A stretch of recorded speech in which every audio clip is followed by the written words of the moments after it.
ثانی اثنین اذ ہما فی الغار سبحان اللہ اذ یقول لصاحبہ لا تحزن ان اللہ معنا سبحان اللہ صدق اللہ العظیم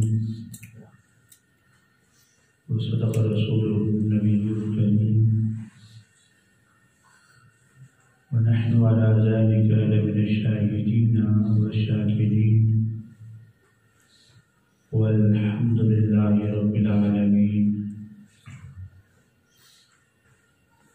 إن الله وملائكته يصلون على النبي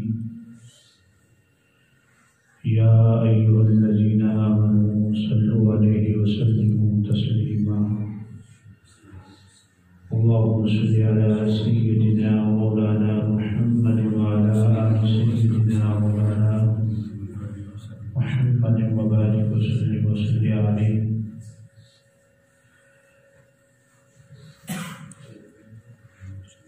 ایک کوئی حیاتی دا معیار ہونا چاہیے دا سبحان اللہ ایک کوئی حیاتی دا معیار ہونا چاہیے دا اللہ کے حبیب نال پیار ہونا چاہیے کوئی حیاتی دا معیار ہونا چاہیے اللہ کے حبیب نال پیار ہونا چاہیے سانو یار غالب نے دسیا ہے دوستو سانو یار غالب نے دسیا ہے دوستو سب کچھ سونے تو نثار سانو یار غالب نے دسیا ہے دوستو سب کچھ سونے تو نثار ہونا چاہیے حضرت صدیق دی اے ہوئی تمنا سی حضرت صدیق دی اے ہوئی تمنا سی یار نال یار دا بازار ہونا چاہیے کوئی حیاتی دا معیار ہونا چاہیے اللہ دے حبیب نال پیار ہونا چاہیے سانو یار غال نے دسیا ہے دوستو سب کچھ سونے تو نثار ہونا چاہیے اللہ تبارک و تعالی جل مجدہ الکریم کی حمد و ثنا حضور نبی رحمت شفیع معظم دانائے سبل ختم الرسل مولا کل احمد مجتبی جناب محمد مصطفیٰ علیہ تحیت و ثنا کی بارگاہ میں کسلامی ہدیہ ہے درود و سلام عرض کرنے کے بعد انتہائی عزت و احتشام کے لائق زینت مسند صدارت زینت السادات گلے گلشن سادات حضرت والا تبار جناب حاجی سید خلیل حسین شاہ صاحب کاظمی عزیز تشریف ہو اور انتہائی محب و مشفق حضرت العلامہ حضرت علامہ مولانا سید عبدالوحید شاہ صاحب زید مجدہ خطیب جامع مسجد ہاضہ انتہائی محب و محترم دیگر احباب وقار بڑے مختصر میں ایک پیغام جو چند اشعار کی صورت میں نے آپ کے سامنے رکھا ہے ہماری آج کی مبارک تقریب کا جو لب لباب ہے وہ سیدنا صدیق اکبر رضی اللہ تعالیٰ عنہ کی حیات طیبہ اور اس حیات طیبہ کا پیغام ہے سبقت میں 3 باتیں آپ سے عرض کرنا چاہوں گا یاد رکھ جائیے گا کہ جناب سیدنا صدیق اکبر رضی اللہ تعالیٰ عنہ کی ساری حیات طیبہ آپ آقا کریم صلی اللہ علیہ وسلم سے قریب 2.25 سال عمر میں چھوٹے تھے اور حضور کے وصال کے قریب 2.25 سال بعد آپ کا وصال ہوا تو جتنی حیات طیبہ جناب سیدنا صدیق اکبر رضی اللہ تعالیٰ عنہ کی اتنی ہی آقا کریم صلی اللہ علیہ وسلم کی بنیاد سے لے کر انجام تک ابتدا سے اختتام تک ساری حیات مقدسہ کی وہ سراپا طہارت ہے. یہ ایک پہلو ہے آپ کے حیات مقدسہ کا. اور دوسرا آپ کے حیات مقدسہ کا پہلو ہے وہ جب سے حضور کی بارگاہ میں اسلام کی سعادت سے مشرف ہوئے اس وقت سے لے کر آخری لمحے تک اسلام اور بانی اسلام کی خدمت میں گزری ہے. یعنی ایک لمحہ بھی ایسا نہیں گزرا ہے کہ آپ نے بانی اسلام سے ہٹ کے اپنی زندگی گزاری ہو، ایسا ایک لمحہ بھی نہیں گزرا ہے. تو دوسرا پہلو آپ کی زندگی کا وہ خدمت ہے. کیا ہے؟ خدمت ہے. اور تیسرا پہلو آپ کا جو پوری دنیا جانتی ہے اور ملت اسلامیہ کا بچہ اس بات کو پہچانتا ہے، وہ جناب سیدنا صدیق اکبر کے حیات مقدسہ کا پہلو وہ محبت مصطفیٰ ہے.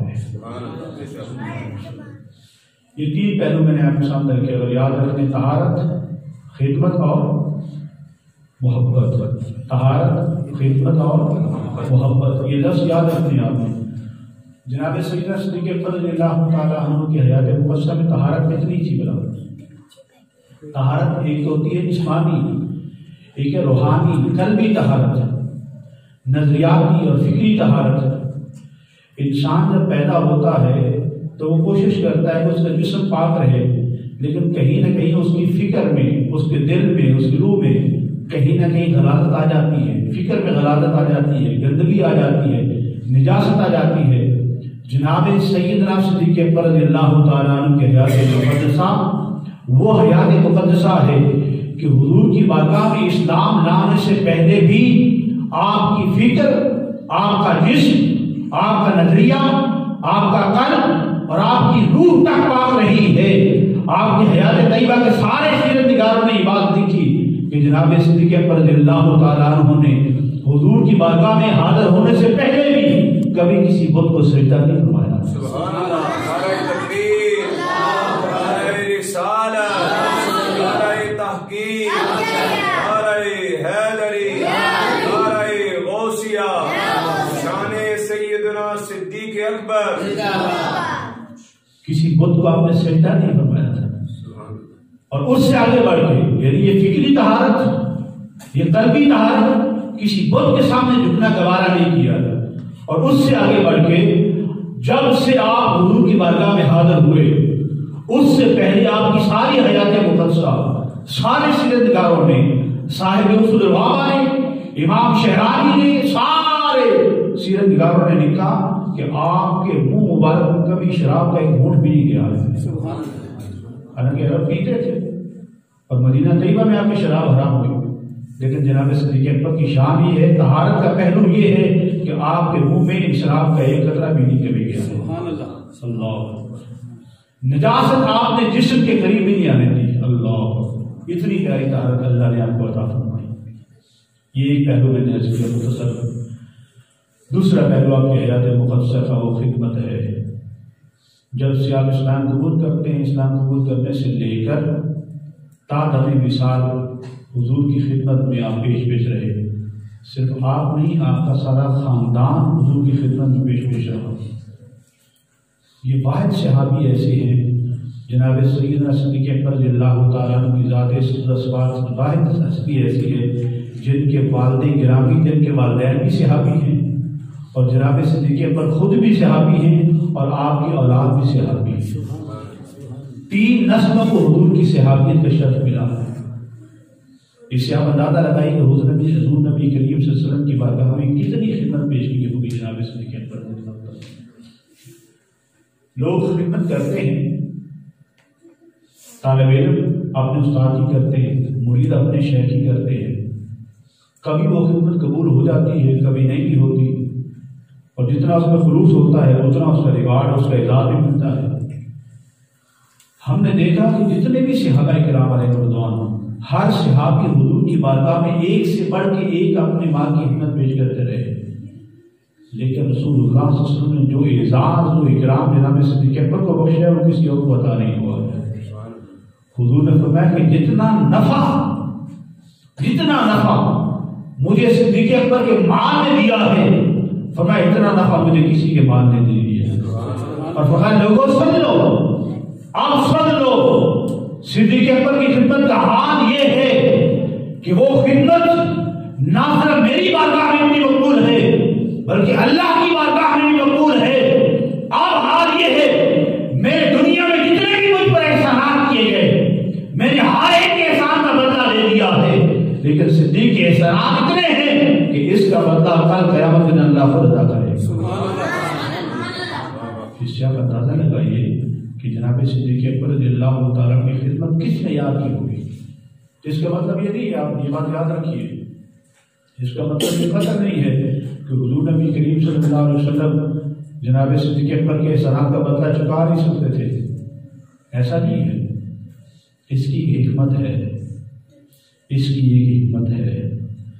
معاشرت کا میدان ہوگا، سارا عالم و شریعت ہوگا، سارے انسان ہوں گے اور سارے انسانوں کے سامنے جب اس بات کا اعلان ہوگا کہ آج یار غار کو لائیں، اس یار غار کو اللہ اپنے محبوب کے ساتھ کیے گئے سارے احسانات کا بدلہ چکانا چاہتا ہے۔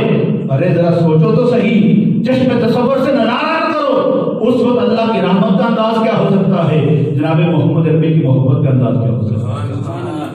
اللہ فرمایا کہ اللہ محشر کے دن، قیامت کے دن میرے صدیق اکبر رضی اللہ تعالیٰ کے احسانات کا بدلہ عطا فرمائے گا۔ تو خدمت میں ساری حیات تقریبا گزری۔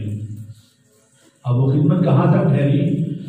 اللہ اکبر، جب غزوہ تبوک ہوا تو غزوہ تبوک میں آقا کریم صلی اللہ علیہ وسلم نے صحابہ کرام علیہ رضوان سے فرمایا کہ جنگ کی تیاری ہے، اپنا اپنا مال پیش کرے۔ صحابہ کرام اپنی اپنی حیثیت کے اعتبار سے مال جمع کرا رہے تھے۔ جناب سیدنا عثمان بن عفان رضی اللہ تعالیٰ عنہ آپ نے 900 اونٹ حضور کی بارگاہ پیش کر دی۔ کتنے؟ 900 اونٹ پیش کر دی، اور بوا ساز و سامان آنے جانے کا پیڑا خرچہ میں پیش کر دیا۔ اب یہ کیفیت حاصل ہوئی، اور حضور نبی کریم صلی اللہ علیہ وسلم کی بارگاہ میں 1 کلو چاندی اشرفیاں پیش کر دی۔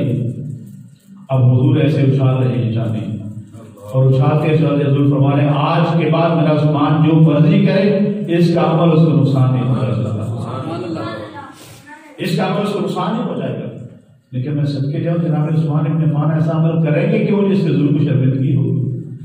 اللہ جی جناب عثمان ابن عفان کا حال ہے۔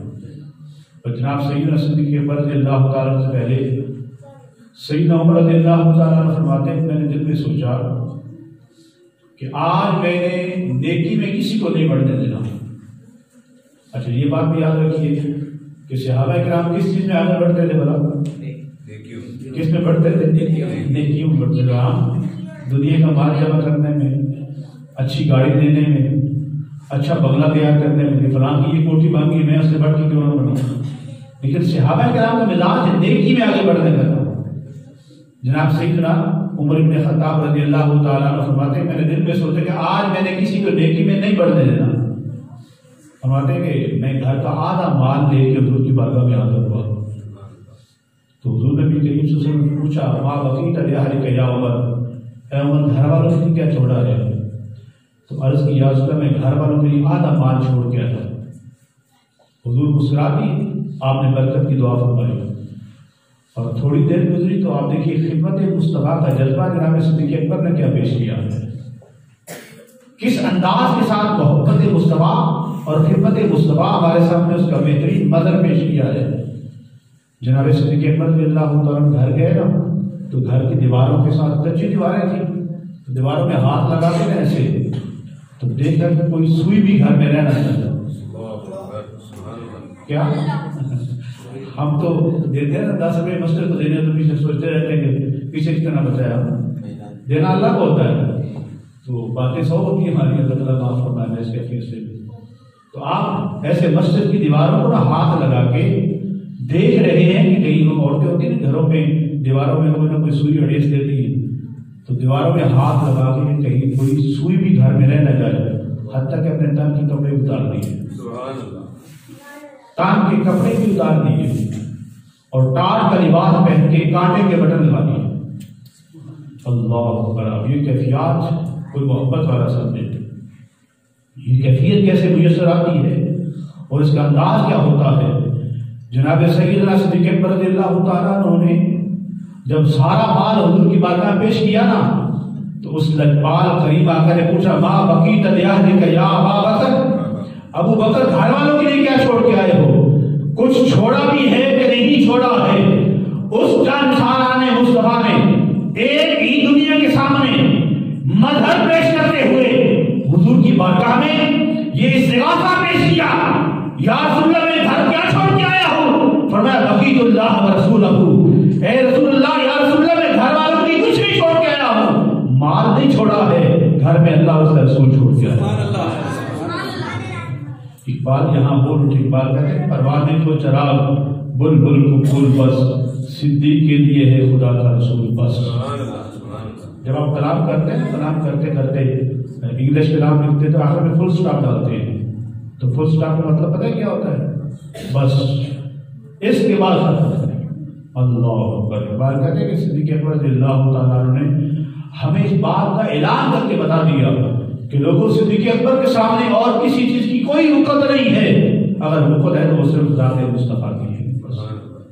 اس لیے جناب صدیق اکبر رضی اللہ تعالیٰ عنہ فرماتے ہیں کہ مجھے 3 کام پسند ہیں. کتنے کام؟ 3 کام پسند ہے. آپ نے فرمایا پہلی بات کیا؟ النظر الی وجہ رسول اللہ، کہ میرے مصطفیٰ کا چہرہ میرے سامنے رہے اور میں ان کا دیدار کرتا رہوں. جسے آپ کہتے نہیں کہ بیٹا میرے کول تینوں تکتا رہوں، کہ یا رسول اللہ کا چہرہ میرے سامنے ہو، والضحیٰ کا چہرہ میرے سامنے ہو اور اس کی تلاوت کرتا رہوں. صدیق دنیا و معافی سے الگ ہو جائے، بے نیاز ہو کے بارگاہ مصطفیٰ میں حاضر رہے، اس سے بڑھ کے صدیق کی اور کوئی چاہت نہیں ہے.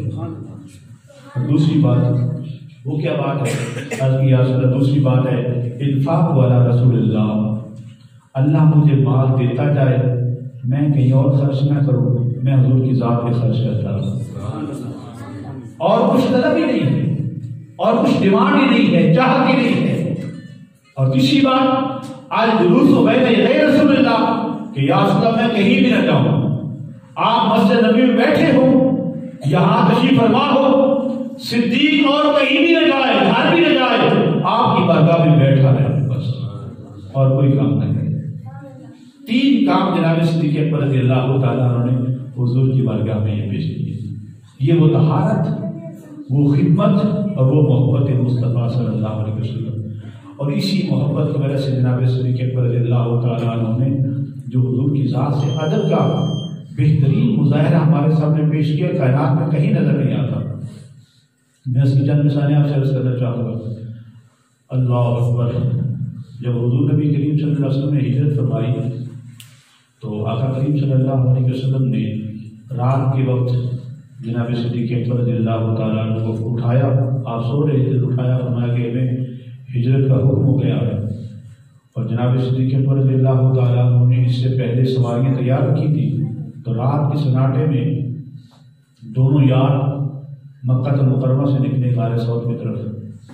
رستے میں پہنچے تو آگے چٹانیں تھی، پتھر تھے. آپ لوگ جن احباب نے عمرہ کیے، جو شادی نے عمرہ کیا ہے، غار ثور میں جائیں نا، آج میں تو رستے میں چٹانیں ہیں، پتھر ہیں، تو وہاں عام بندہ چلتے ہوئے ذرا مشکل پیش آتی ہے. اب تو خیر تھوڑا رستہ بن گیا چل چل کے، لیکن پھر بھی پتھر پڑے ہوئے ہیں. تو سواری کو چلنا، اونٹوں کو چلنا وہاں محال ہے، مشکل ہے. تو جناب صدیق اکبر رضی اللہ تعالیٰ عنہ نے اپنے صاحبزادے کو جناب عبدالرحمن بن ابی بکر کو ایک ڈیوٹی پہ لگایا ہوا تھا. وہ ڈیوٹی کیا تھی کہ مکے سے لے کر غار ثور کی اس جگہ تک جہاں تک اونٹ آگے نہیں جا سکتے. اللہ اکبر. ظاہر بات ہے کہ جب قدم چلنے سے قدموں کے نشان تو پڑیں گے، تو مکے والوں کے لیے اس بات کی نشاندہی ہو جانی تھی کہ آپ ادھر ہی گئے ہیں. وہ تو تلاش میں تھے. تو جناب نبوت اپنی گود میں رکھا، حضور آرام فرمانے لگے. ظاہر سی بات ہے، رات بھر کا آرام سفر تھا اور اتنی مشقت والا معاملہ تھا، حضور آرام فرمانے لگے. تو جناب صدیق اکبر رضی اللہ تعالیٰ عنہ کسی چیز نے ڈسا، اور اس ڈسنے سے آپ نے اپنے پاؤں میں اتنی حرکت بھی نہیں آنے دی ہے جس سے حضور پہ داغ ہو جائے. محبت کا یہ بیان دیکھیں نا آپ ذرا، ضبط کرنے سے نا آپ کا آنکھ چھلک پڑا اور اس آنسو کو آپ روک نہ پائے اور وہ حضور کے رخسار پہ گرا. تو حضور بیدار ہوئے، پوچھا صدیق ابو بکر کیا بات ہے؟ تو عرض کی یا رسول اللہ کسی چیز نے ڈسا ہے، میں صدقے جاؤں یہاں ڈسنے والے پر بھی اس نے کہا ہوگا کہ عشق محمد پہ صرف مسلم کا ادارہ تو نہیں کہ ہاں مخلوقات ساری حضور کی دیوانی ہے۔ سام تھا جس نے ڈسا تھا اور وہ نہ جانے کتنے سالوں سے حضور کی داخلی وہاں پر موجود ہے۔ اب صدیق اکبر رضی اللہ تعالیٰ عنہ نے اپنی جان بھی حضور کے سامنے پیش کر دی، سام ڈس کے تو جان چلی جاتی ہے۔ اور اعلیٰ حضرت امام الشام امام احمد رحمۃ اللہ علیہ نے بڑی پیاری بات فرمائی، آپ فرماتے ہیں کہ صدیق بلکہ غار میں جان ان پہ دے چکے، ہاں حفظ جان تو جان فروز غرض کی ہے، اور مولا علی نے ماری تیری نیند پر نماز، اور وہ بھی اثر جو سب سے اعلیٰ خطر کی ہے، ہاں تو نے ان کو جان انہیں پھیر دی نماز، پر وہ تو کر چکے جو کرنی بشر کی ہے، ثابت ہوا کہ جملہ فرائض فرو ہیں، اصل اصول بندگی اس پاک پر کی۔ اصل مقصود حضور کی ذات کے ساتھ جڑنا ہے، اگر حضور کی ذات کے ساتھ جڑے رہے تو پھر سب کچھ حاصل ہے، اگر حضور کی ذات سے کٹ گئے تو پھر کچھ بھی باقی نہیں رہتا ہے۔ سفر ہجرت شروع ہوا، جب مدینہ طیبہ پہنچے تو اب پھر ایک مسئلہ درپیش ہوا کہ مدینے والے سارے حضور کو نہیں جانتے تھے، حضور کی زیارت سے مشرف نہیں تھے، حضور کی ذات سے حضور کی ذات سے سارے مشرف نہیں تھے۔ اب جناب صدیق اکبر رضی اللہ تعالیٰ عنہ جب مدینہ طیبہ داخل ہونے کے بالکل قریب ہوئے نا، آپ نے یکدم یہ بات سوچی کہ لوگ کیسے پہچانیں گے کہ آقا کون ہے، غلام کون ہے۔ یعنی محبت کی اتنی گہرائی، آقا کون ہے، غلام کون ہے۔ آپ نے آگے بڑھ کے سواری سے اتر کے نا حضور نبی کے لیے صدر تشریف لیا نیچے، تو آپ نے اپنی چادر حضور پر اوڑھ لی، پتہ چل جائے غلام کون ہے، آقا کون ہے۔ یہ ہے وہ محبت کی کیفیت جو جناب صدیق اکبر رضی اللہ تعالیٰ عنہ نے ہمارے سامنے پیش کر دی۔ میں آخری بات عرض کرتا ہوں کہ لوگ دنیا میں ساری محبتیں کرتے ہیں، لیکن محبت وہ ہے جو مرنے کے بعد بھی قائم رہتی ہے۔ جناب صدیق اکبر رضی اللہ تعالیٰ عنہ نے اپنے اہل خانہ سے یہ بات کہی کہ جب میرا وصال ہو جائے تو میری یہ میت میرا جسم اٹھا کے حضور کی بارگاہ میں پیش کر دے، اور حضور کی بارگاہ میں عبادت کرتا ہے، یا رسول اللہ آپ کا یار آیا ہے، آپ کا غلام آیا ہے، اگر اجازت مل جائے تو پھر مجھے اس حضور کے ساتھ دفنا دینا، اگر اجازت نہ ملے تو پھر مجھے جنت البقیع میں دفنا دینا۔ جب حضور کی میت، جب سیدنا صدیق اکبر کی میت اقدس حضور کے روضہ اطہر کے سامنے رکھی گئی اور یہ بات عرض کی گئی کہ یا رسول اللہ آپ کا یہ غلام حاضر ہوا ہے، تو روضہ اطہر سے جانتے ہیں کیا ندا آئی تھی، یہ آواز آئی تھی، اوصل الحبیب الی الحبیب، ارے دیکھتے کیا ہو آج تو یار کو یار سے ملا تھا۔ یہ وہ محبت کی کیفیت ہمیں کہیں نظر نہیں آتی۔ میں یہ عقیدہ بھی عرض کر دوں، اگر جناب صدیق اکبر رضی اللہ تعالیٰ عنہ کو جانتے ہوتے کہ حضور وصال کے بعد کچھ نہیں کر سکتے تو کیا صدیق اکبر رضی اللہ تعالیٰ عنہ کبھی کہتے کہ حضور کے ساتھ مجھے دفنانا ہے؟ آپ کا یہ عقیدہ تھا کہ حضور جیسے ظاہری حیات میں ہماری مدد کرتے ہیں، حضور کے اختیارات جیسے ظاہری حیات میں ہیں، بالکل اسی طرح ہی اپنے روضہ اطہر میں حضور موجود ہیں اور وہی سارے اختیارات آپ کو حاصل ہیں۔ یہ عقیدہ بھی ہمارے سامنے آ رہی ہے، لہذا ہمیں باتوں کو سمجھنے کی ضرورت ہے۔ پیغام یہی ہے کہ ہم اپنے بچوں کو جناب صدیق اکبر رضی اللہ تعالیٰ عنہ کی طہارت، حضور کی بارگاہ میں خدمت اور حضور کی ذات کے ساتھ جو محبت ہے وہ اپنے بچوں کو لازمی سکھائیں۔ آج اتوار ہے، کل سوموار کا دن ہے، کل 22 جمادی ثانی ہے۔ آپ اپنے گھروں میں جو خوش بنے قرآن شریف کی تلاوت کریں اور بارگاہ صدیقی میں پیش کر دیں۔ اللہ کریم آپ کی بارگاہ میں حاضری کے صدقے سے ہماری نسلوں کو آپ کی صداقت کا فیض نصیب فرمائے۔